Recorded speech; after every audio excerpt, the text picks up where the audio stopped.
kí gbogbo wa nílé lóko lẹ́yìn òdì, mo kí wá pé a kò bójú ọjọ́ ṣe rí, mo kí ẹ̀yin ìyá, mo kí ẹ̀yin bàbá, mo kí ẹ̀gbọ́n, mo kí àbúrò, èmi ọmọ yín náà ni. Èwo ni mo ní ká jọ ṣe àgbéyẹ̀wò ẹ̀ lọ́jọ́ títí òní gẹ́gẹ́ bí a ṣe jọ máa ń ṣe. Ọmọ Yorùbá, mo tún kí wá pé a kú oríire. Oríire náà kò wá ní dìbànújẹ́. Aláàmọ́dé bẹ̀sẹ̀ nígbà wo ni mi ò mọ̀, àkókò wo ni mi ò mọ̀, bọ̀ mo mọ̀ pé amadé bẹ̀ lágbára lọ́wọ́ àṣẹ̀dá. Ẹ jẹ́ ká gbọ́ nǹkan tí MS Baba, ẹ jẹ́ ká gbọ́ mẹ́sẹ̀gì tó fi síta.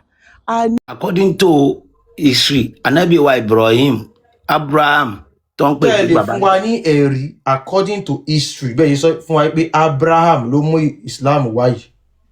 Mi ò kò sí kinní bí mi ò rẹ̀ àwọn kinní yẹn sí orí. Wọ́n tẹ́yìn náà ó simple. Ó tẹ́ lè mọ̀. Ó simple, mo lè bá yín gbẹ̀rù jáde lọ́dọ̀ wa báyìí ní Google. Ṣé Ànábì wa Ibrahim tí wọ́n pè ní bàbá gbàgbọ́ etiquette. Hello sir. Mo ń gbọ́ yín sir. Òun ni gẹ́gẹ́ bí n ti ń bẹ ńlẹ̀ póun là kọ́kọ́ ẹni tí ó kọ́kọ́ jẹ́ Islam síwájú Mùsùlùmí. Ṣùgbọ́n lórí Ànábì ló ti rinlẹ̀. Ẹ ṣe sùúrù sir. Ọ̀rọ̀ tẹ́ sọ yìí ẹ̀rí làwa need. Ọ̀rọ̀ tẹ́yìn sọ làwa ń gbọ́ bọ̀ àwa fẹ́. Bóyá èmi fẹ́ lecture yín kinní kan. Naam. Abraham wọ́n kàn ń pè ní torí pé ẹ̀sìn tí wọ́n ń pè ní Abrahamic faith ká gbàgbọ́ nínú nǹkan ẹyọ kan. Yeah. Get òun ni Abrahamic faith kò túmọ̀ sí wípé òun ni Islam. Okay. Judaism Abrahamic faith ni àwọn Júù. Christianity Abrahamic faith ni. Islam Abrahamic faith ni. Baha bóyá ẹ ò mọ̀ ìkan tún wà tó ń pè ní Baha, there is still another one Baha àbí kinní kan, Abrahamic faith ni wọ́n. Ó ti yé yín. Now ìbéèrè mi padà ni wípé ta ni ẹni tó mú Islam wá? Tẹ́ bá sọ pé Abraham ló mú Islam wá, ṣé ẹ lè fún wa ní ẹ̀rí? Ẹ jẹ́ kí torí ẹni tẹ́ni ń bọ̀ Ànábì wa Muhammad sallallahu alayhi wa sallam òun ni ó hàn tí ó ń bẹ lákọọ́lẹ̀ pé ká má wulẹ̀ lọ pé tó mú ẹ̀sìn Islam wá fún wa. Okay. Òun ni a tẹ̀lé. Okay, a ti bọ́ sójú ọ̀nà báyìí tó túmọ̀ sí pé Muhammad òun ló mú Islam wá.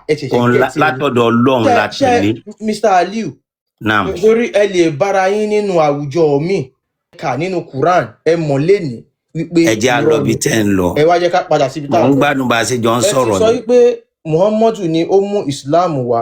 Kán wá tó bí Muhammadu, ǹjẹ́ wọ́n ti mọ Allah, ṣé wọ́n ti máa ń ṣe la ilaha illallah síwájú kán tó bí Muhammadu? Mo tí mò ń try láti sọ fún mi pé wọ́n ń ṣe bọ̀ kò dà bí. Wọ́n ń ṣe ẹ ti dá mi lóhùn, wọ́n ń ṣe tó túmọ̀ sí pé àṣà àti ìṣe wọn òun ni ká gbàgbọ́ nínú Allah, kò kí n ṣe pé Muhammadu ló mú wá. Gbàgbọ́ pẹ̀lú Ọlọ́run. Ìyẹn ti dúró báyẹn. Ẹ ká lọ sí sọ̀láàt ká máa kírun.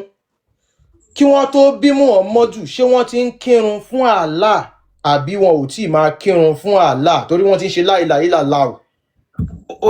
According to ohun tí ń bẹ nílẹ̀, gẹ́gẹ́ bí Ànábì ló mú márààrún complete, márùn tá à ń kí yẹn táwọn míì tún wà lábẹ́, ṣùgbọ́n márùn tó jẹ́ pé mashhur tó hàn òun ni Ọlọ́run ọba fi rán tó. Ṣé question mi torí ẹ ti dáhùn nǹkan tẹ́ sọ yẹn. Ìrun kíkí a ti gbà sìn pé àṣà àti ṣe wọn ni ká gbàgbọ́ nínú Allah. Wọ́n ti ń ṣe la ilaha illallah. Ànábì lọ́lọ́run fi ìrun rán sí wa, ṣébi tẹ́ ń fẹ́ nìyẹn. Ṣé ẹ lè fún wa lẹ́rìí wípé Muhammadu ni ó mú ìrun wá, àwa dẹ̀ máa fún yín lẹ́rìí wípé kí wọ́n tó bí bàbá Muhammadu wọ́n ti ń kírun fún Allah? Ó ní mo sọ pé ó ní bí wọ́n ti ń kí, ó ní bó ṣe kò complete. Wákàtí márùn tẹ́ ń kí lé ní Subui, Zuri, Maghrib, Asri, Maghrib, Ishai, bẹ́ẹ̀ ṣe ń kí lé ní wọ́n ti ń kí bẹ́ẹ̀ kí Islam tó bẹ̀rẹ̀. Ẹ fún mi lẹ́rìí yẹn. Èmi máa mú ẹ̀rí yẹn wá. Okay, kí n fún yín lẹ́rìí. Ẹ ò tí ì ṣúọ̀ yẹn. Ramadan tẹ́ ń gbà lé ní 29 days or 30 days. Kí wọ́n tó bí Muhammadu, ṣé wọ́n ti ń gba àwẹ̀ yẹn? Wọ́n ti ń gba àwẹ̀ àmọ́ kì í ṣe irú èyí tí à ń gbà yẹn. Irú èyí ẹ máa rí oṣù kẹ́ ẹ tó bẹ̀rẹ̀, oṣù tuntun dẹ̀ máa yọ tẹ́sù tó bá ti yọ ẹ máa tún wá ṣe idil fitri irú yìí tẹ́ ń ṣe ìgangan wọ́n ti ń ṣe kí ìsìláàmù kí wọ́n tó bí Muhammadu tó mú ní ìsìláàmù wá àbí wọn ò tí ì máa ṣe ní 30 days yẹn àbí 29 days or 30 29 days 30 yẹn bẹ́ẹ̀ ni ẹ fún mi lẹ́rìí sà. ok ẹ kì í fi question mark sí yẹn náà so tí n bá ti mú àwọn kìíní yẹn wá ẹ lè mọ̀ wípé àṣà àti ìṣe wọn ni ká máa yan sàká giving of harm ṣé wọ́n ti máa ń yan sàká wọ́n ti ń give harm kí Islam tó bẹ̀rẹ̀ kán tó bí Muhammadu àbí wọn ò tí ì máa ṣe ní pé ìrun kíkí àti àwẹ̀ Ramadan àbí bẹ́ẹ̀ ni méjì yẹn ni ẹ ò ṣúọ̀ no pé ẹ máa gbọ́ o mo ò ní mo padà wọ́n ti ń ṣe bẹ́ẹ̀ èmi dẹ̀ fẹ́ mú ẹ̀rí ẹ̀ wá bismillah máa kọ́ gbé àyà Quran kan jáde Quran chapter 2 verse 62 ẹ máa ka àyà yẹn ẹ̀ tú so àwa lọ ka tafsir àyà yẹn àá dẹ̀ tún lọ sí Google láti gbé àwọn ẹ̀rí kọ̀ọ̀kan náà jáde fún yín kẹ́ ẹ lè rí so ẹ kí n bá yín gbé Quran chapter 2 verse 62 Suratu Baqarah ẹ̀yin náà ẹ lè kọ́lẹ̀ ẹ kí n gbé wá mú bọ̀. ìbéèrè tí máa kọ́ béèrè kó lè yé wa ṣé bàáfà ṣe é mọ àwọn tí wọ́n ń pè ní sàbíyùn yẹn ṣe é mọ wọn. ṣebí àwọn tí wọ́n ti wá síwájú ànábì náà. ọ̀rọ̀ àwọn ti wá síwájú so àwọn sàbíyùn yẹn wọ́n ti wà kí Islam tó bẹ̀rẹ̀ bẹ́ẹ̀ ni àyè bẹ́ẹ̀ kọ́. Mr. Matlas gẹ́gẹ́ bí náà sọ́dá náà ṣe ti wà kí Islam tó bẹ̀rẹ̀. all right náà ṣe ti wà kí Islam tó all right ẹ ṣe àwọn tó ṣẹ̀ṣẹ̀ wọlé kán lè máa gẹ̀ẹ́tì wa so àwọn sàbíyìn yìí wọ́n ti wà kí Islam tó bẹ̀rẹ̀ Islam ò tí ì bẹ̀rẹ̀ wọ́n dẹ̀ ti wà so ìbéèrè wa ni wípé àwọn sàbíyìn yìí ṣé wọ́n máa ń kí ìrun wákàtí 5 gẹ́gẹ́ bí ẹ̀yin mùsùlùmí ṣe ń kí ení ṣé wọ́n máa ń gba àwẹ̀ Ramadan gẹ́gẹ́ bí ẹ̀yin mùsùlùmí ṣe ń gba àwẹ̀ Ramadan lénìí. wọ́n ní lànà tí wọ́n bá ṣe ń gbàwẹ̀ kò ń ṣe báwa gbà wọ́n dẹ̀ máa ń kírun.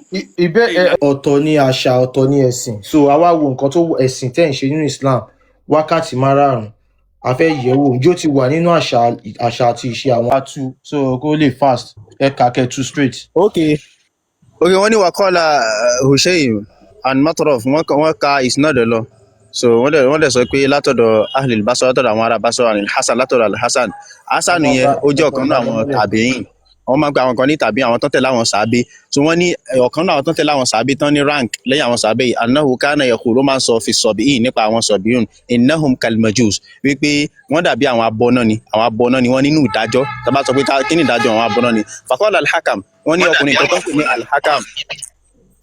ń pè ní al-Hakam nínú àwọn tàbíìn lòun náà wà so náà àwọn tí wọ́n ní rank lẹ́yìn àwọn sàábé ni òun náà sọ pé alam ukhbirukum bidhalika ṣé mi sọ fún yín nípa yẹn tẹ́lẹ̀ ni like ó ń support ọ̀rọ̀ tí Basori yẹn tó sọ al-Hasan al-Basori yẹn tó sọ pé ṣé mi náà sọ fún yín tẹ́lẹ̀ náà ni so wípé àwọn màjúsí yẹn ṣe ni wọ́n dàbí àwọn abọ́ná so wọ́n tún wá sọ nísàlẹ̀ pé waqala Abdurrahman ibn Mahdi wípé Abdurrahman ibn Mahdi òun náà sọ an Muawiya àtọ̀dọ̀ Muawiya ibn Abdul Hakim wọ́n ka isnad yẹn lọ bẹ́ẹ̀ pé sami'tu al-Hasan pé wọ́n tún gbọ́ látọ̀dọ̀ al-Hasan bákan náà the same Hasan tó túmọ̀ sí pé ẹgbà wa tó wá látọ̀dọ̀ Hasan wípé tó fi ń ṣàlàyé irú èèyàn táwọn àwọn sọ̀bíhùn jẹ́ ó pọ̀ oríṣiríṣi ó ní zakaro sọ̀bíhìn ó ló mention àwọn sọ̀bíhìn ìyẹn al-Hasan that is another narration tó wá látọ̀dọ̀ the same al-Hasan tó jẹ́ tàbí yẹn ibi ó sọ nípa àwọn asọ̀bíyùn fakọ́lá wá sọ pé èèyàn kan ni wọ́n qawmun èèyàn kan ni wọ́n ya'buduna al-malaika wọ́n máa ń jọ́sìn fún àwọn màláìka àwọn angels náà máa ń jọ́sìn fún so wọn kì í sin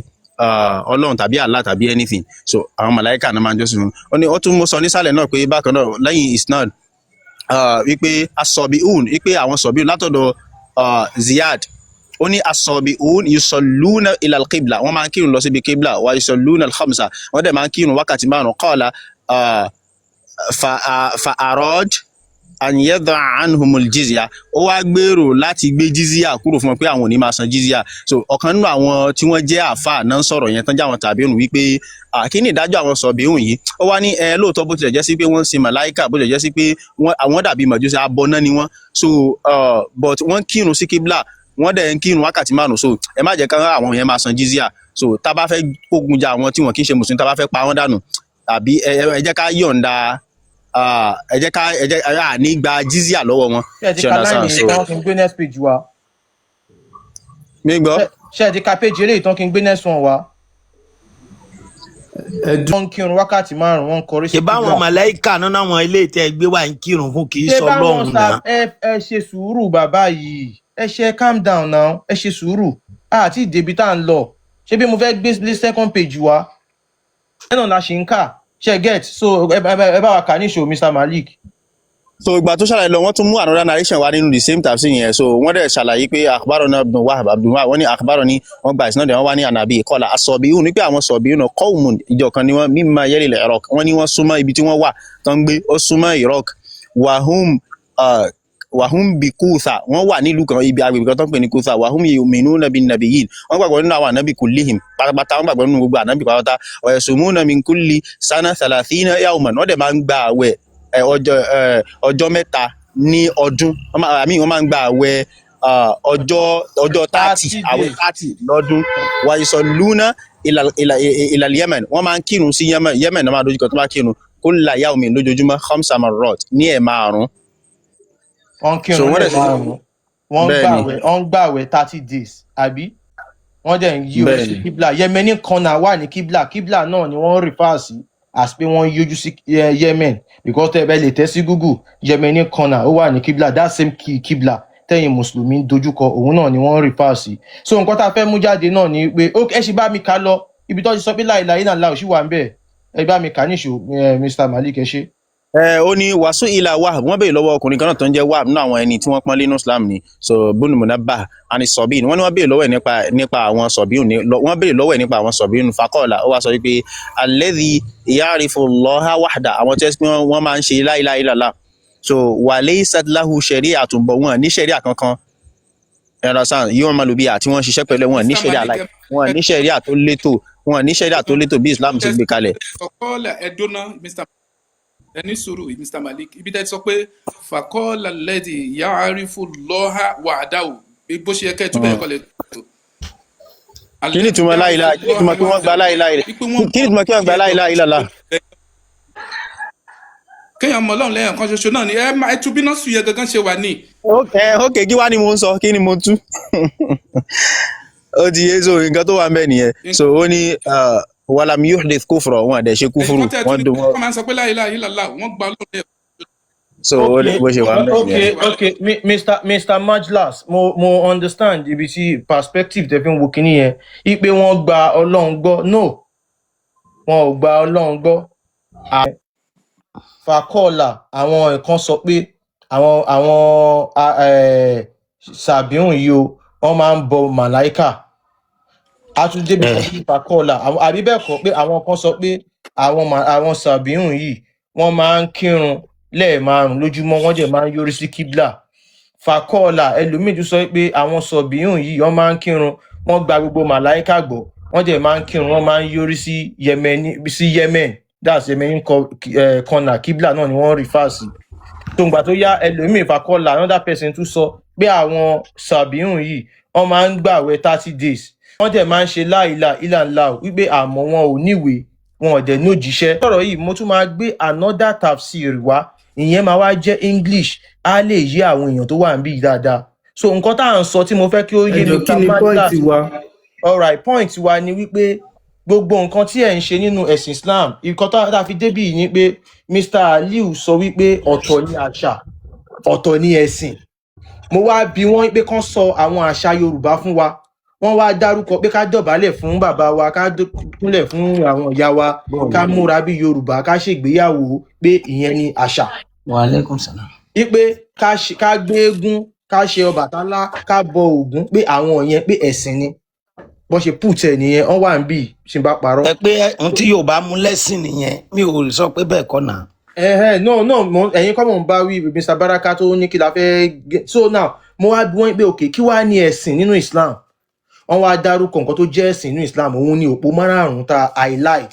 mo wá ní òkè òpó márààrún yìí ǹjẹ́ àṣà àti ìṣe Lárúbáwá ni kí Islam tó bẹ̀rẹ̀, ṣé wọ́n ti máa ń ṣe àbí wọn ò tí máa ṣe? ìgbà tá a bẹ̀rẹ̀ wọ́n ní láti máa sọ pé Abraham ni ó mú Islam wá, so òun ni bàbá àgbàgbọ́, ni wọ́n gbà sí bàbá àgbàgbọ́. mo wá ní talent tó mú Islam wá kíbi tá à ń lọ kó lè yé wa, so èmi àti wọ́n jẹ́ padà agree wípé Muhammadu òun ni ẹni tí ó mú ìsìláàmù wá. Àwa ń wòó pé àwọn nǹkan tẹ́ ń ṣe nínú ìsìláàmù yẹn ṣé wọ́n ti ń ṣe gan kí ìsìláàmù tó bẹ̀rẹ̀? Òun ló gbé wa lọ sí ọ̀dọ̀ àwọn sàbíyìn yìí. Tẹ́gẹ̀t àwọn sàbíyìn yìí àwọn ẹ ṣe sùúrù sà. tàbí ẹ̀yìn ànábì náà ṣe wà. ms baba ṣe máa fún mi láyè ẹ̀yìn ànábì ni tàbí. Mr. Baraka mò ń bọ̀ Mr. Majlas, Mr. Baraka yẹn mò ń dálò wọn ò sí lẹ́yìn ànábì. Àwọn nǹkan tá à ń kà fún yín yìí wọ́n ń ṣàlàyé fún wa.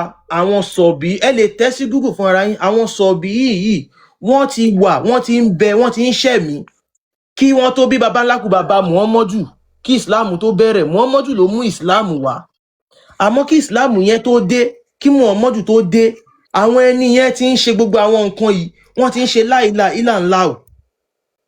Allah yẹn tó ní mo rí ms baba let me correct your expression. Hello ms baba. Muhammadu ló mú ìsìláàmù wá. Ó dẹ̀ ní ọdún tí ìsìláàmù dé.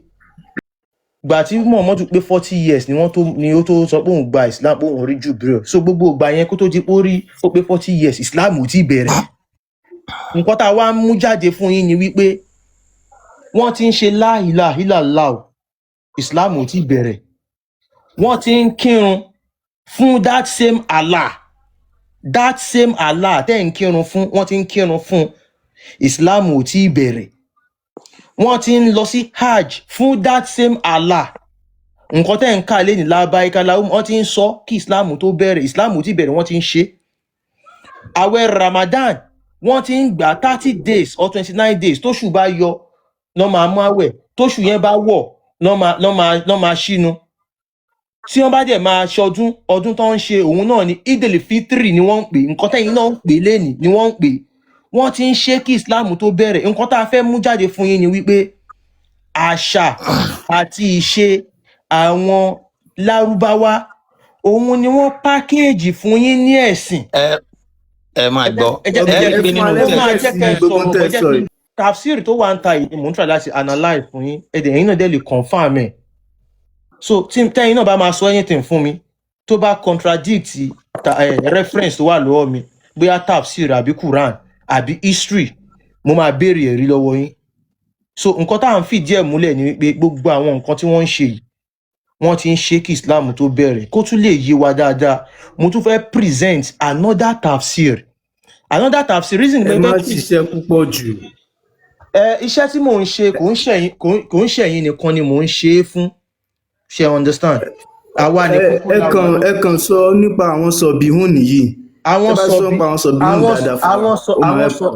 sọ̀bìhún nìyí èrè ni wọ́n má dùn yẹn. Tó bá ti kúrò níbi eléyìí tí gbogbo ilé ti rí pé àwọn sàbíhùn wọ́n ti wà kán tó bí ànábì wa Muhammadu sallallahu alaihi wasallam kán tó bí lọ́mọ. tó sọ wípé mọ́ni amọ́nà bẹ̀lá èyí tó gba Ọlọ́run ọba gbọ́ nínú wọn. Èyí tó bá gba ms ẹjí kan digest nǹkan tó wà nínú wọn. ẹja ní sùúrù fún wọn. ẹ jẹ́ kí n délẹ̀ náà.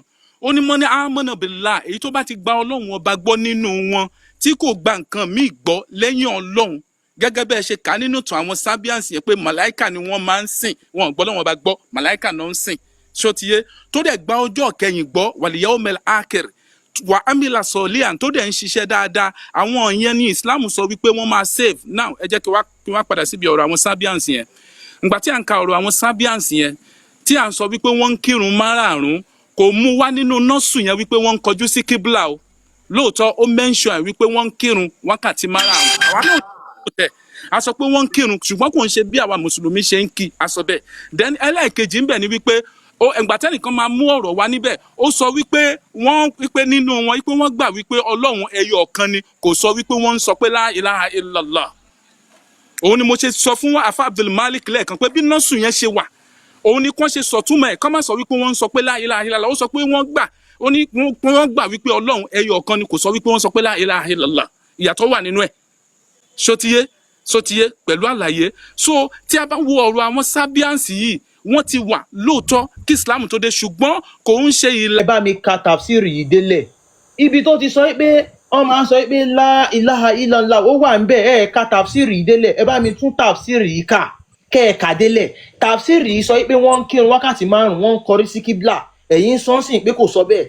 Mr Malik ẹ bá mi tún tafsiri yìí kà ẹ ṣe.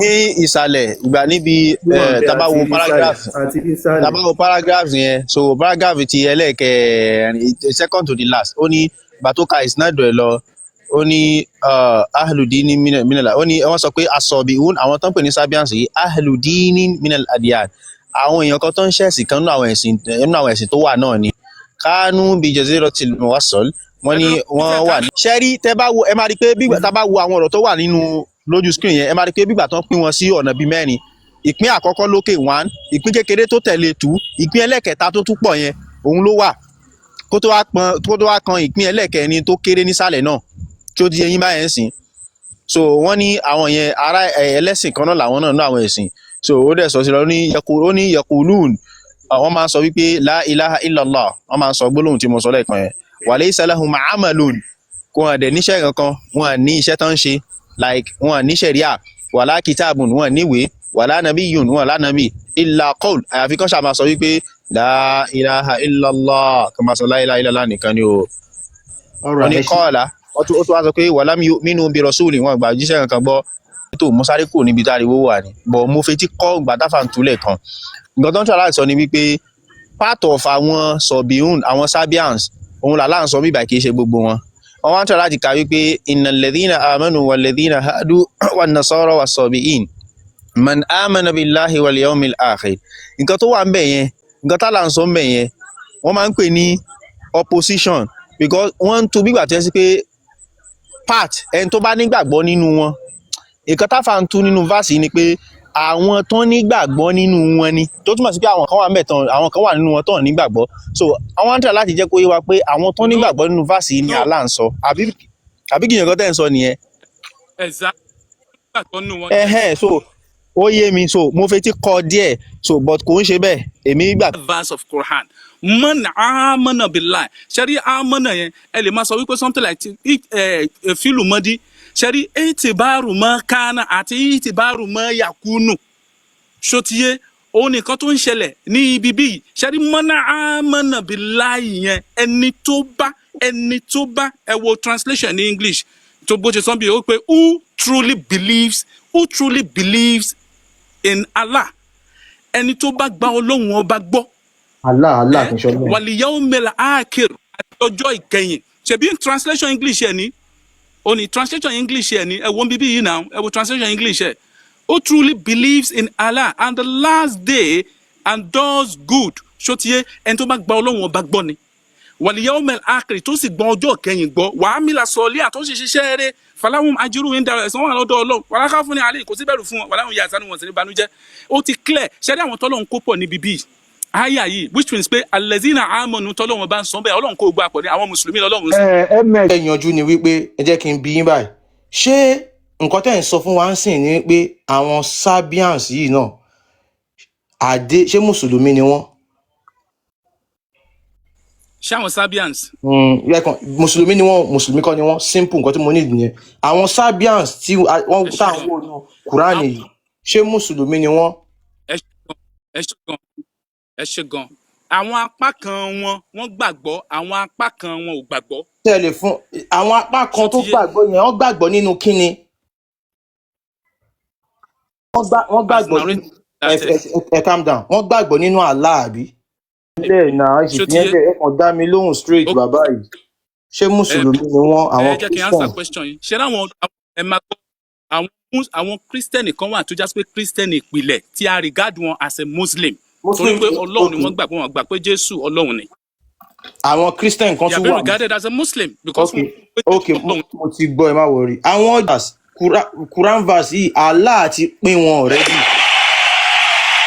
Allah ti pín àwọn mùsùlùmí sọ́tọ̀ the believers àwọn mùsùlùmí nìyẹn the Jews àwọn Jew nìyẹn tí atápá kan Jew bá jẹ́ mùsùlùmí Allah kò tún ní kó wọn kò tún ní dárúkọ kò ní pè wọ́n mọ́ Jew náà ó máa pè wọ́n pé Muslim ló máa pè wọ́n mọ́ so nǹkan tẹ́ ń sọ yìí wípé apá kan nínú àwọn Jew Muslim ni wọ́n apá kan nínú àwọn Christian Muslim ni wọ́n apá kan nínú àwọn Sabians Muslim ni wọ́n irọ́ ni kò rí bẹ́ẹ̀ àwọn tún àyà yìí ká ni ṣe ń gbọ́ òkè olówó èkó ṣe wà ń bẹ̀ àwa fẹ́ sáré ka English version ká lè ka Okay. tafsir Oya. tàbẹ́ ká ẹ ká ka Quran yìí máa wá gbé tafsir jáde ẹ máa gbọ́ ó ní indeed Okay. lóòótọ́ o the believers àwọn mùsùlùmí the Jews àtàwọn Júù the Christians àtàwọn kìrìsìtẹ́nì and Sabians àti àwọn sàbíhùn ìyẹn àwọn sábíhùn whoever truly believes in Allah Ẹni- and the last ẹni day tó bá ti gbàgbọ́ nínú Allah àti ọjọ́ kẹyìn and does good tí wọ́n dẹ̀ ń ṣe dáadáa will have their reward with their Lord.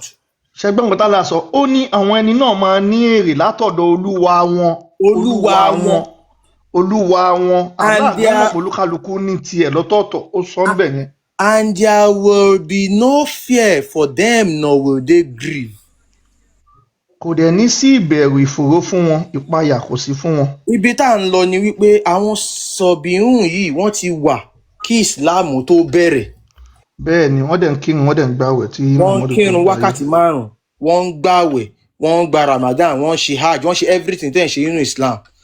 Àti kà jáde fún yín lẹ́ẹ̀kan. Bọ̀ nǹkan tẹ́ ń jẹ́ kó yé wa ni wípé Mùsùlùmí wà nù wọn, Mùsùlùmí ò sí nù wọn torí pé Ìsìláàmù ò tí bẹ̀rẹ̀.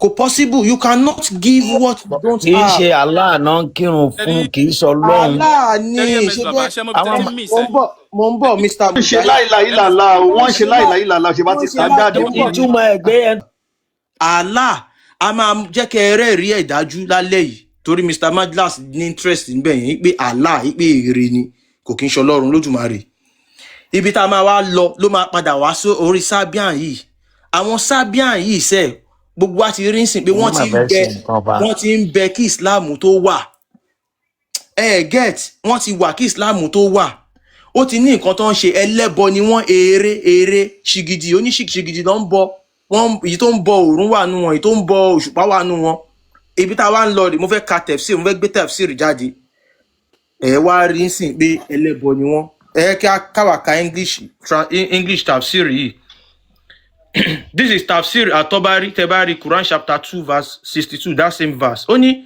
Mujahid said olówó èkó Jahidi wípé the Sabiun are between the Magians and the Jews.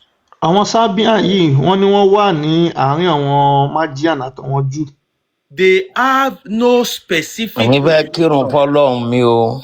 Allah ẹ lọ kírun fàlà ẹ lọ kírun fàlà wọ́n ní wọn ò ní ẹ̀sìn kan pàtó o. ẹni fẹ́ jápa I said to Sorry. Atta,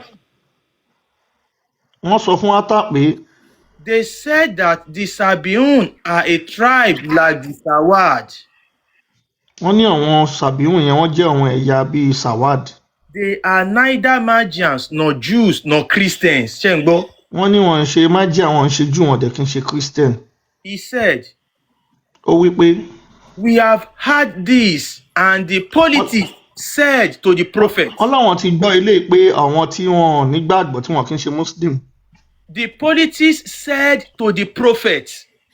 àwọn tí wọn kì í ṣe Muslim wọ́n sọ fún òjíṣẹ́ pé Wọ́n sọ fún Muhammadu pé he has become a Sabiun. wọ́n ní Sabian ni Muhammadu o torí ọ̀rí pé ó ń ṣèṣe táwọn Sabian ń ṣe pé Sabian arákùnrin Muhammadu yìí Ibn Zayd said, Ibn Sayyid wípé the Sabiun, the àwọn Sabiun Sàbíhùn are the people of one of the religions who were in Mesopotamia near Mosul. wọ́n ní àwọn Sàbíhùn ni àwọn tí wọ́n jẹ́ ẹlẹ́sìn kan tí wọ́n wà ní agbègbè kan tó ń pè ní Masuru ní They Mesopotamia said, La ilaha illallah, there is wọ́n ní no wọ́n máa ń sọ pé la ilaha illallah kò sí Allah Allah ò pé méjì àyàfi Allah ẹyọ kan position gidi kan àyàfi Allah. àyàfi ṣìgìdì Allah bẹ́ẹ̀ ni But they had no cult. wọn ò ní ẹgbẹ́ o ìyẹn ẹgbẹ́ òkùnkùn bí Islam ṣe jẹ́gbẹ́ òkùnkùn No scripture wọn ò ní ìwé and no prophet wọn ò dẹ̀ ní òjíṣẹ́ apart from the belief La ilaha illallah. lẹ́yìn ìgbàgbọ́ tí wọ́n ní pé kò sí ṣìgìdì kan àyàfi ṣìgìdì Allah They did not believe in the messenger of Allah. wọn ò gbàgbọ́ nínú Muhammadu òjíṣẹ́ Allah And so the politics used to say of the prophet and his companion àwọn tí wọn kì í ṣe muslim nígbà yẹn tí wọ́n rí muhammadu wọ́n máa ń pe muhammadu àtàwọn sàábí ẹ̀ ní. These are wọ́n ní Sabiun. muhammadu wa àtàwọn ibn abbas wa àtàwọn àbúrò sábíà ní àwọn bí àwọn sábíà ṣe ń ṣe lẹ ṣe ń ṣe. Comparing them to them. so wọ́n wá ń sọ pé báwọn sábíà ṣe ń ṣe ló ṣe ń ṣe yìí náà sábíà ni wọ́n muhammadu. Others said they are a people who worship the angel and pray towards Qibla. wọ́n ní àwọn sábíà yìí jẹ́ wọn tó máa ń kírun wọ́n dẹ̀ máa ń kọjú sí kíbla. Ziyad ibn Abi said, the ìyá àti bí nàbí wọ́n wí pé Sabiun pray towards the Qibla and pray the 5 ritual prayers. wọ́n ní àwọn sábíà yìí máa ń kírun wọ́n máa ń kọjú sí kíbla wọ́n dẹ̀ máa ń kírun ìyẹn ìrun ètùtù lẹ́ẹ̀márùn-ún. Ìrun wákàtí 5 tẹ́ ń kí lẹ́ni.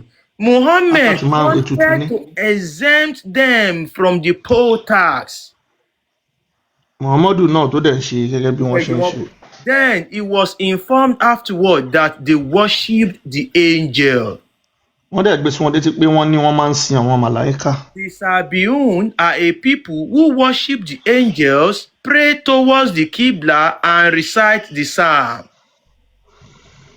àwọn sábíà yìí ni wọ́n máa ń kírun wọ́n dẹ̀ máa ń sin àwọn màláíkà wọ́n á kọjú sí kíbla. Tẹ́ ẹ bá wo nǹkan tó wà tá a kà yín sìn tó ṣàlàyé àwọn Sabian tí wọ́n dárúkọ nínú Quran yẹn. Àwọn Sabian yẹn ti wà kí Islam tó bẹ̀rẹ̀. Wọ́n ń kírun wákàtí 5. Gbogbo nǹkan tẹ́ ń ṣe ni wọ́n ń ṣe. Ìgbà tí wọ́n wá rí Muhammadu náà tó bẹ̀rẹ̀ sí ẹ rí pé wọn ò gbà fún Muhammadu. Àwọn ò kí ń sọ pé Muhammadu Rasulullah. Tó túmọ̀ sí pé wọn ò kí ń ṣe Mùsùlùmí. Before you can become a Muslim, you must believe not only in Allah, but also in Muhammad as the messenger of Allah. Ẹ gbọ́dọ̀ sọ pé La ilaha illallah Muhammadu Rasulullah pé Muhammadu òjíṣẹ́ Allah ni. Now ọ̀dọ̀ wọn ni Muhammadu ti hijack Allah yẹn. La ilaha illallah yẹn. Muhammadu wá sọra ẹ̀ di òjíṣẹ́. Ó sọra ẹ̀ di òjíṣẹ́ Allah pàpà tó pé Allah ti pé òun. Ó wá bẹ̀rẹ̀ sí sọ pé La ilaha illallah La ilaha. So ǹgbà táwọn politics àwọn ará Mẹ́kà gan rí wọ́n ní tó ń rí Muhammadu tó ń kírun tó ń gbàwẹ̀ Ramadan tó ń ṣe gan ẹ̀rí wọn sọ pé wọ́n ní he has become Sabi wọ́n ní ara alẹ́ yín ó ti join àwọn ìjọ Sabiun yẹn Sabiun wọ́n pè Sabiun comparing Muhammad to the Sabians to them torí wípé gbogbo nǹkan tẹ́ ń ṣe nínú Islam pátápátá àwọn Sabiun yẹn ló ń ṣe now àwọn Sabiun yìí ẹlẹ́bọ ni wọ́n ibi tẹ́ ẹ tún máa ti mọ̀ pé gbogbo nǹkan tẹ́ ń ṣe nínú Islam pátápátá làwọn Sabiun yìí ń ṣe yàtọ̀ sí pé ẹ̀ ń kírun ẹ̀ ń gbàwẹ̀ 30 days àwọn náà ń gbàwẹ̀ ẹ̀ ń ṣe Eid al-Fitr àwọn náà ń ṣe Eid al-Fitr bẹ́ẹ̀ ṣe ń sin òkú gẹ́lẹ́ tẹ́ ẹ máa sin òkú tẹ́ ẹ máa tẹ́lẹ̀ tẹ́ ẹ máa kírun sí bẹ́ẹ̀ náà ni àwọn ènìyàn ṣe ń sin òkú tẹ́ ẹ bá fẹ́ kírun ẹ máa ṣàlùwàlá àwọn ènìyàn náà ṣàlùwàlá ẹ ṣe sùúrù o tẹ́ ẹ bá báyàwó yín sùn ẹ máa sọ pé ẹ lọ wẹ jánábà àwọn ènìyàn náà wẹ jánábà àwọn náà ń ṣe everything Muhammadu kàn mú kinní yẹn ó kàn fi kọ́ńkà lásán ni ibi tá a wá ń lọ sìn ni wípé a ti mọ̀ pé àwọn ẹni yìí ẹlẹ́bọ ni wọ́n àwọn náà ń ṣe la ilaha illallah àwọn náà ń kírun àwọn náà ń gbàwẹ̀ àwọn náà ń ṣe everything ibi tá a wá ń lọ sìn ni pé la ilaha illallah Allah táwọn ẹni yìí ń sìn èrè ni Allah yẹn náà dẹ̀ ni ẹ̀yin náà ń sìn Allah tẹ̀ ń sìn. They recite Psalm. They recite Psalm.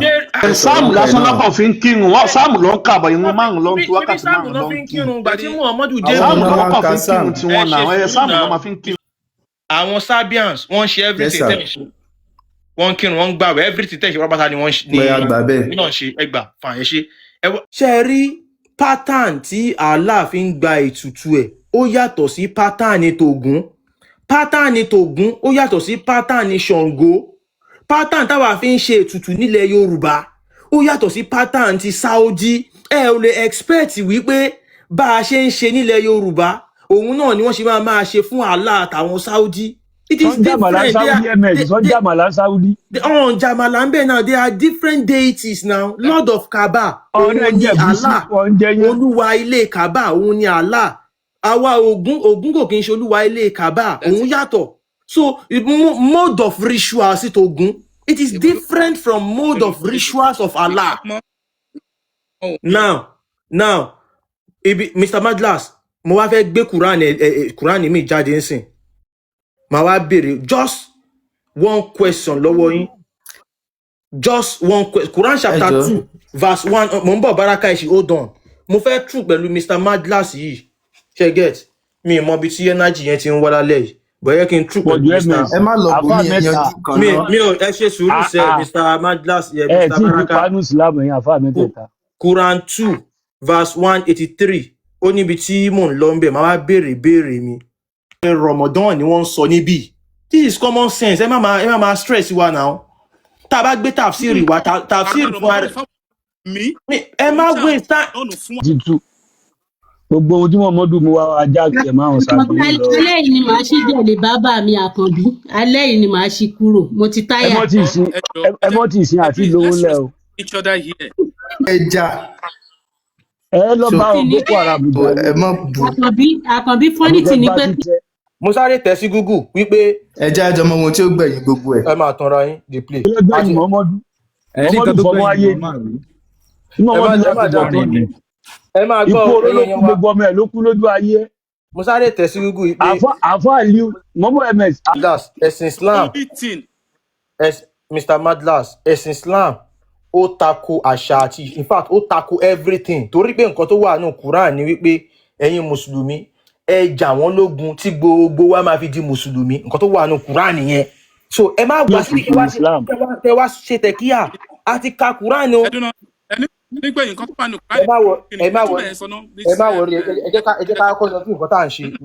Ẹ gbà pé àwẹ̀ wo ni wọ́n sọ ó ní the fasting of Ramadan pé àwẹ̀ Ramadan òun ni wọ́n sọ ẹ kàn wá síbi yẹn ń parọ́ fún wa so tafsiri náà dẹ̀ ni mo ti gbé jáde. Google tell me say ondana where is it? Òun ní now Surah Al-Baqarah Quran 2 verse 180. Ẹ ṣe sùúrù báwo làwọn ẹni ṣe ń ṣe báyìí wọ́n ṣáà ti ń kà fún yín ẹ̀yin lẹ́nu ló ń dá wọn lára jẹ ni. Òun ní now ètò láyé máa ń sọ̀rọ̀ kan ó láwọn àfáà lọ sùn lálẹ́ kan tó jí láàárọ̀ ilẹ̀ ti mọ́ bólóró wọn pìtìpìtì ayé ti bà wọ́n. So ó yà mí lẹ́nu gan bí mo gbé àyà yẹn wá ó yà mí lẹ́nu ẹ̀dẹ̀ disappoint àwọn mùsùlùmí tó wà níbí ẹ̀ ń sọ pé àyà yẹn kò sọ̀rọ̀ nípa àwẹ̀ Ramadan pé àwẹ̀ àwọn tó ti lọ. So gidi Allah a ti kà wípé àwọn Sabians ni wọ́n ń ṣe láìla ìlànà wọn ò jẹ́ kí ń ṣe mùsùlùmí ẹlẹ́bọ ni wọ́n ṣe get now àwa kà nínú Quran wípé Quran yẹn sọ wípé a ti ṣe àwẹ̀ ní ọ̀ranyàn fún yín gẹ́lẹ́ bá ṣe ṣe ní ọ̀ranyàn. Gbé sí ojú screen ẹ jẹ́ ká sọ̀rọ̀. Kò dáa kéèyàn máa parọ́ ẹ kàn ń fira yín ṣe yẹ̀yẹ́ ní ojú ẹ máa ń dojú tì mí. Ẹ kàn ń dojú tira yín. Ó ti yá mùsùlùmí. Ó sọ tẹ́lẹ̀ náà wípé ṣe ra àwọn tó ń ṣe ẹ̀sìn Islam yìí something nǹkan kan because mi wọn ò lè reason something is wrong with them. Mo gbé Quran wálẹ̀ kan wípé tí Quran bá sọ wípé àwọn onígbàgbọ́ òdodo ẹni àwọn mùsùlùmí ni Quran wá sọ wípé a ti ṣe àwẹ̀ ní ọ̀ranyàn lé yín lórí a ti ṣe àwẹ̀ lọ́ranyàn lé ẹ̀yin mùsùlùmí lórí gẹ́gẹ́ bí a ṣe ṣe ní ọ̀ranyàn lé àwọn tó ṣíwájú yín. Mo wá bi yín pé àwẹ̀ wo ni wọ́n ṣe lọ́ranyàn fún yín ẹ wá ń sọ pé kò kí ń ṣe Ramadan kí ni yóò make sense. Àwẹ̀ tí wọ́n sọ ms àwẹ̀ Ramadan ni ọ̀ranyàn fún yín náà. Àwẹ̀ tó kú bá kú téèyàn bá lè jẹun làwọn ń sọ. Ẹyẹ parọ́ náà so ibi tí mò ń lọ gangan Mr. Madlas òun ni wípé Allah tó wà tó ń sọ̀rọ̀ ń bẹ̀ yẹn ó ní mo ti ṣe àwẹ̀ lọ́ranyàn fún yín bí mo yẹ ṣe lọ́ranyàn fún àwọn tó ṣíwájú yín. Àwọn wo ni àwọn tó ṣíwájú yín tí wọ́n ń gba àwẹ̀ Ramadan? That is the question. Ramadan kọ́ làwọn yìí gbà. Àwọn Sabian tá a kà lẹ́ẹ̀kan Ramadan ni wọ́n ń gbà àbí kò kì í ṣe Ramadan. Kò ṣe Ramadan. Mr. Madlas ní Ramadan Baraka ní kò ṣe Ramadan olówó Èkó bí a ká drop Baraka yìí ká lè gbé wá sókè ẹ drop Baraka yẹn later ó kàn interject wa. So Mr. Madlas for the last time àwọn Sabians tajọ kàlẹ́ ẹ̀kan yẹn àwẹ̀ wo ni wọ́n ń gbà ní 29 days or 30 days tá a jọ kálẹ̀ kan tí wọ́n dẹ̀ ń ṣe ìdílé fitiri àwẹ̀ wo ni. exactly wọ́n ní ìlànà tí wọ́n fi ń gbàwẹ̀ tí wọn kò ń ṣe Ramadan àwẹ̀ tiwa. wo ìlànà wo ló fi ń gbàwẹ̀ kí ló ń ṣe yín náà ìlànà tẹ́ fi ń wọ́n láwọn ẹyẹ ṣe báyìí náà àwọn Christian tó ń gbàwẹ̀ ẹyẹ parọ́ náà ìlànà tẹ́yìn fi ń gbàwẹ̀ ẹ máa jí sáré ẹ ní jẹun láàárọ̀ ẹ ní. ṣé Ramadan làwọn náà tún gbà ní àwọn Júù náà ṣáwẹ̀ Ramadan làwọn náà. àwẹ̀ tí àwọn Sabians ń gbà ni mò ń bi yín báyìí sí pé àwẹ̀ wo ni wọ́n ń gbà. ṣebí wọ́n jọ kó wọn pọ̀ ni kò ń ṣe àwọn Ramadan. ṣé bá jọ kálẹ̀ kan ni àwẹ̀ wo ni tafsir sọ pé wọ́n ń gbà. kò ń ṣerú àwẹ̀ táwọn ń gbà. àwẹ̀ wo ni tafsir sọ pé wọ́n ń gbà àti kálẹ̀ kan bí àwọn èèyàn wà ń bí tí wọ́n rí ẹ yé parọ́ náà. àwẹ̀ wo ni tafsir sọ pé wọ́n ń gbà. ká tún tún kà. bóyá kẹ́ ẹ tún kà kárí. yes. ẹ dákun ẹ bá wa tún kà. nǹkan tẹ́ ẹ kálẹ̀ kan fún ara yín. ẹ dákun ẹ bá wa gbé wa padà. ẹ dákun. kò mention pé Ramadan náà ń gbà. ó mention rẹ o Ramadan kódà bí wọ́n ṣe ń jẹ sàárì bẹ́ẹ̀ náà ni bí mùsùlùmí ṣe ń jẹ sàárì làwọn náà ń jẹ sàárì bẹ́ẹ̀ ṣe ń sínú náà ṣe ń sínú bẹ́ẹ̀ ṣe ń ṣe ìdìlì fítìrì náà wọ́n ń ṣe ìdìlì fítìrì. wọ́n wà ń bí ilé ẹ̀kan náà wọ́n rí lẹ́kùn sí bá kà lẹ́ẹ̀kan wọ́n kàn fẹ́ dá apá àsẹ́yìn mí mọ́ bẹ́yìn mùsùlùmí yẹn ṣe báyìí ẹ yé parọ́ náà ẹ tú àwọn èèyàn lẹ̀ náà ẹ má báyé àwọn èèyàn jẹ́ náà. ẹ má báyé àwọn èèyàn jẹ́ náà ẹ jẹ́ máa rú dúdú ńlẹ̀ báyìí ẹ fẹ́ báyé ìran Yorùbá jẹ́ ni kí ni ìran Yorùbá gbà lọ́wọ́ ẹ̀yin ẹrú Fúlàní yìí náà. ẹ ṣé gan ni èmi ọmọ yín olólùfẹ́ yín ayé ọpẹ́ yọ olórúkọ púpọ̀ Dr. Zabby God bless you ire o ire gbangba.